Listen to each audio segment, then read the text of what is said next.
first, it was really fun to go to the races, just because I've been injured and in the house. And then once I started riding, it wasn't as much fun to go to the races. So now that I've been prepared, I've been trying to get some fitness back, some speed, and I realize it's not going to be easy to hop in the middle of the series, especially 6 rounds in. But I'm excited for the challenge. I know the first one's going to be tough, just because I don't have that race pace on Anaheim 1 essentially. But I look forward to the challenge, and once I kind of establish where I'm at in the pack, then make some goals and try to improve each and every week. I don't know where I stack up, but that doesn't mean I'm not going to try to get the whole shot, and I'm not going to try to go as fast as I can. I basically, that's my plan of attack, is to get the best start I can and go as hard as I can until I explode. From there, then, like I said, write down some goals, try to get, the race pace, fitness. I can do 20 laps, but 20 laps next to 20 dudes in the middle of the stadium. I know my senses are going to be heightened, and so it'll take me a little bit to work through that. But otherwise, I look forward to it. I feel healthy as long as I stay off the ground, and I don't have a whole lot of time like I would with a typical off season to get prepared, but I feel like I've had enough time to where I can be competitive. Yeah, I'm a little behind. I was able to do my fitness off the bike, and when I first started getting back on the bike, I rode trails a lot, real low intensity, and in terms of strength, it's a 1 out of a 10 compared to Supercross. So just slowly built it. Started riding Supercross. I was more or less riding around at first, and just built that intensity as it went. So it compares nothing to a real race. I know that. I've been racing long enough to know what I'm up to. But at the same time, this is my last season. I want to make the most of it and make as many races as I can for the sponsors that support me, and also because it's fun. I love this stuff. For me, I've been racing Supercross for a long time. My first race was in 2001. But I would love to go ride a motorcycle in different places. There's no way that I'd want to stop coming to Supercross or be away from the paddock and the friends that I've made, those relationships over the years.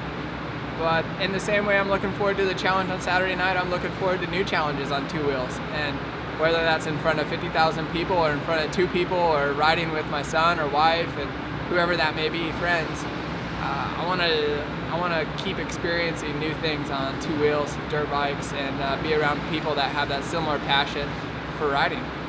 So then what bike are you riding off-road? Are you just on like a... I ride mostly the KTM EXC 500 off-road. I have a KTM 990, and I don't think they're too pumped on that because they have a new 1190, but the new 1190s are pretty pricey. So I love my 990 just to go cruise too. It's like a big grandpa bike, but I like to take it on the trails too every once in a while. California riding in the winter is really good. I've been to a few places in the high desert that are really challenging with the rocks and completely different atmosphere than Colorado or say Texas. But that's unique. I want to experience as many different environments on a motorcycle as I can, and you can go all over the place. Today with technology and the places that people are going to, it's really cool. So Texas has a lot of great riding. Colorado's epic in the summer, but right now you only can ride those timber bikes or whatever you call them, snow bike, moto sled or whatever it is. That looks fun, but who knows? I think KTM makes a bike for about everything, but you just have to be balling to have each one of those in your garage. Now that this season is shifting to the East Coast, we'll go back to Texas. For me, it's really sad because we've had a house out here since I got married in 2003, and we've became really close with our neighbors and all that stuff. So it seems like a chapter is coming to an end there, and we're gonna get rid of that place or sell that place. So I'm really sad, trying to clean everything out and all the parts throughout the years, stuff like that, But it'll be weird to go back to Texas and just stay there for once and be based out there year round. Normally we spend a couple months in California, just a little bit here and there, but different stage of life, doors open, doors close, and I hope to spend some winters, trail riding out here in the future also. You're not going to plow the tracks at home, right? You're going to level, I would think, with Supercross maybe, but maybe not. Yeah, I don't know what I'm going to do with the tracks at home. I'm trying to really enjoy these next 7 months for what they are, and then when racing's come to a close, we'll see what opportunities are there and, make decisions, once that comes apart. But I realize this isn't going to be here forever. I'm riding an awesome bike with awesome people and, make the most of it while it's here. How are the kids taking it? My family has been real supportive. To be a professional motocross rider, you have to be really selfish.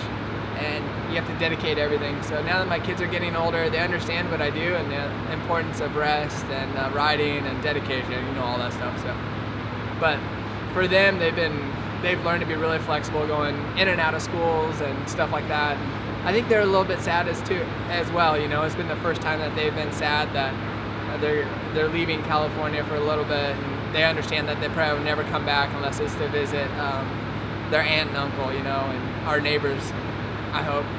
But that's life, things change, and make the most of it. I hope I have opportunities to stay in the industry. I don't know what those may be. If that presents itself, I'd be stoked. There's a lot of great people in this paddock, a lot of great relationships. I have some family, that's there too, and I have a passion for it. I hope to be able to share and continue that passion with racing. Even last year I started kind of exploring, not doing the same monotonous things week in, week out. Go rent some city bikes in DC after Budds Creek and go cruise around, and stay an extra day, or little things here and there. It's fun to go check out all these cities and little things, doing press day after this, we're walking in Gaslamp, and a lot of people wake up and do the same thing day in, day out, and here we are eating breakfast at a amazing place and with cool people that like bikes. I realize I'm gonna miss those things a lot as well, and being around like-minded people. So, things like that I'm gonna miss, but I feel like I'm gonna put that passion into something else and hopefully do amazing things.